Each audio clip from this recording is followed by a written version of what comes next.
Hey, Pastor Steve Waldron, I hope you're having a great day or night in Jesus. This is a question I get a lot, and sometimes it's a comment or a statement. Did Oneness Pentecostalism begin in 1913? Well, of course not. If we don't believe what the Bible believes, then we're just part of some cult or some aberrant religious group, some Johnny-come-lately. And we're obviously not that. We have our roots from the day of Pentecost. As a matter of fact, there's a great book by Delroy Gale, Our Roots, After the Way Called Heresy, that traces belief in various parts of the oneness of God, even though he may not be totally 100% oneness from then until now. Tom Weiser has done great works on that. Cook, is that his name? He passed away recently. He was from Southern California. I can't remember. But anyhow, Kulwant Singh Bora has gone into tremendous details on this. Marvin Arnold has gone into incredible details on this. Dr. David Bernard has gone into great details on this.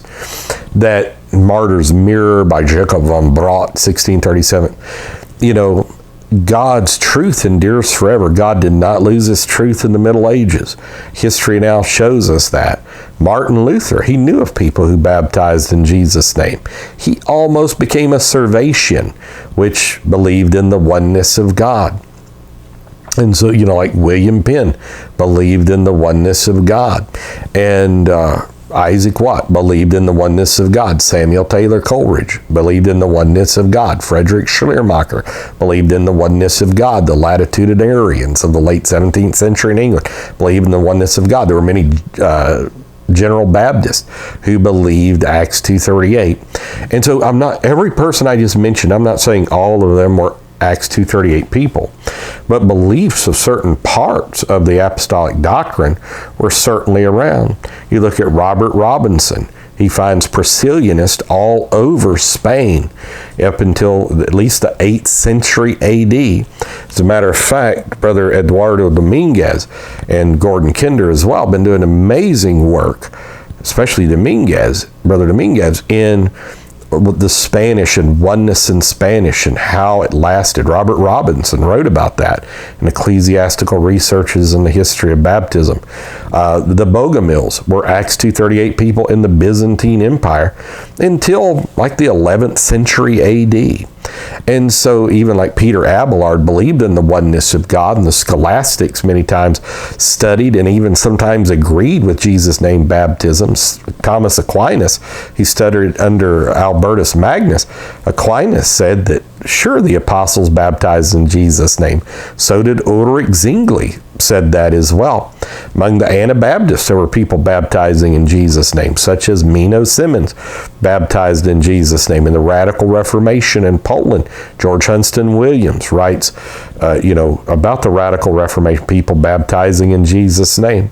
Some with the Rakovian Catechism, that's not a specifically Jesus' name catechism. Maybe among the Albigenses, which are being smeared so unmercifully now. Just know history is written by the victors. Not everything you read about them being Manichaeans and all this is necessarily accurate. But there's always been a church. You had Nestorians in China. I've done on our Biblical Archaeology Today podcast, I've done podcast about Nestorians in China, early Chinese Christianity, Marco Polo finding Christians in 1200s and 1200 AD era time frame in China, the Malabar Christians in India that said they were started by the Apostle Thomas, on and on. And so, I remember when Demas Shakarian with the Fabigamaphies, the Full Gospel Businessmen Fellowship Internationals, when he walked by Azusa Street in 1906, heard him speaking with tongues.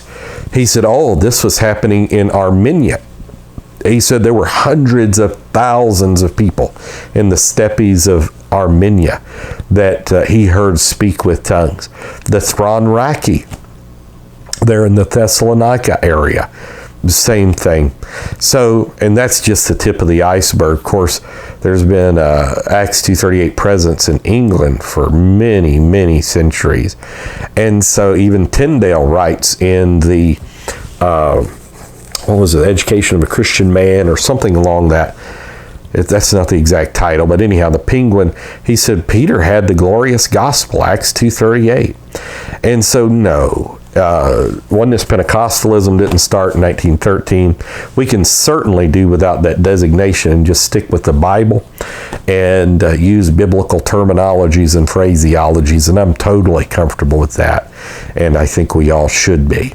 So study some history. Buy Kulwant Singh Bora's 19 volumes. Yale University's got them.